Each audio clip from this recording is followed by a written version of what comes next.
Welcome back to the Sabo Ross experiment, the only show, where tech, ethics, and like a little bit of mind expansion sort of crash headfirst into each other. I'm Greg. And I'm Ross. And oh boy, today's episode, it just might totally blow your mind, maybe even literally. We're actually diving into one of the strangest frontiers right now in both tech and mental health. We're talking about AI as a psychedelic trip sitter. Yeah, that's right. People are really using artificial intelligence to guide them while they're tripping on psilocybin mushrooms. Now, look, psychedelics they've been used for like centuries, right? For rituals, for therapy, creativity. But what's genuinely new here is this whole idea of like replacing the human sitter, that grounded presence with like an algorithm. It's a non-sentient digital guide to like steer you through the really deep end of your subconscious. It's kind of wild. And just to be super clear, we are absolutely not talking about microdosing here. No, no, we're talking about mega doses.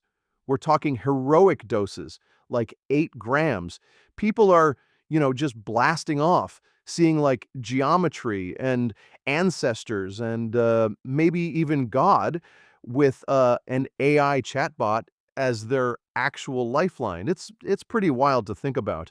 Yeah, I know. According to a recent Futurism article, there's actually a growing subculture of people just, using AI during their psychedelic journeys. They're asking it for like emotional reassurance, spiritual insights, even moral guidance.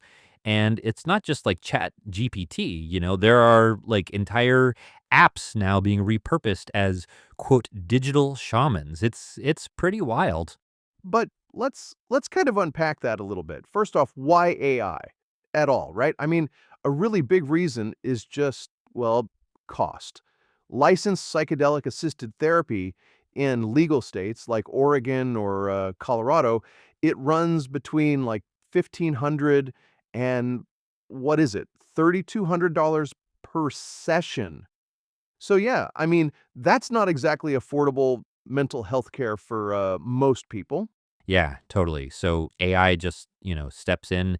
It's cheap, it's on demand, and it's tireless, right? It can like play calming music for you, help you journal mid trip, and answer questions like, "Am I okay?" in the middle of, a cosmic spiral. But here's the rub, I guess. AI doesn't know you. It doesn't have like empathy.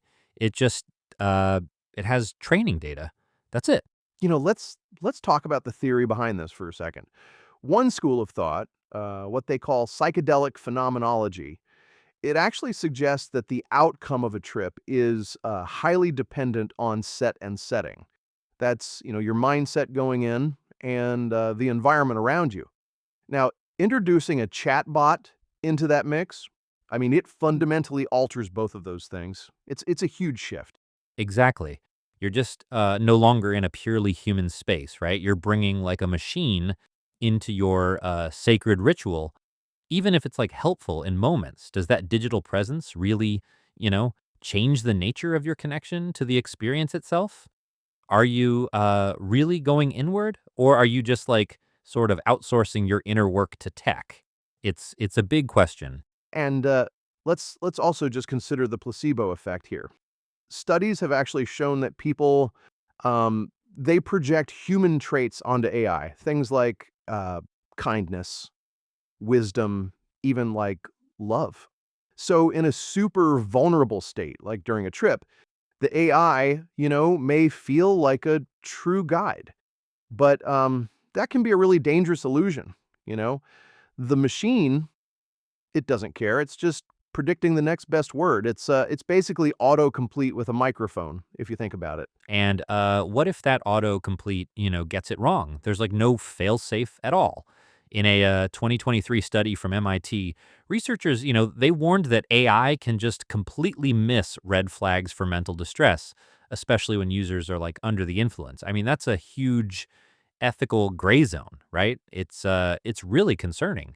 Yeah. Totally. I mean, we could be heading into, like, a future where people just trust AI more than they trust themselves during their most intimate, fragile moments. It's spiritual outsourcing, really. And that just begs a much bigger question, doesn't it? What happens when we, like, exclusively rely on artificial tools to do our inner healing for us? It's something we really need to think about. Here's here's kind of a crazy idea, actually. Maybe AI shouldn't be your trip sitter at all. Maybe maybe it should be your integration coach, something used after the journey to help unpack what happened. Just let the machine be the assistant, not, the main character in the whole experience. Right. I mean, psychedelic journeys, they're like fundamentally about surrender, letting go, trusting the process. And that's a deeply human thing, isn't it? Can a machine truly hold space for that, you know? Or are we just creating more barriers between us and like our own growth? It's uh it's something to ponder. Yeah, I mean, in a world that's like so obsessed with convenience, maybe we need to like ask ourselves, should every single experience be optimized by tech, or are there just some moments like, tripping that should just stay organic, human, and real? I think that's like a really important question. That's all for this week on the Sabo Ross experiment. If you've tried AI as a trip sitter or, have really strong opinions either way, we definitely want to hear from you. Stay curious, stay grounded, and as always, keep expanding. We'll catch you on the next trip.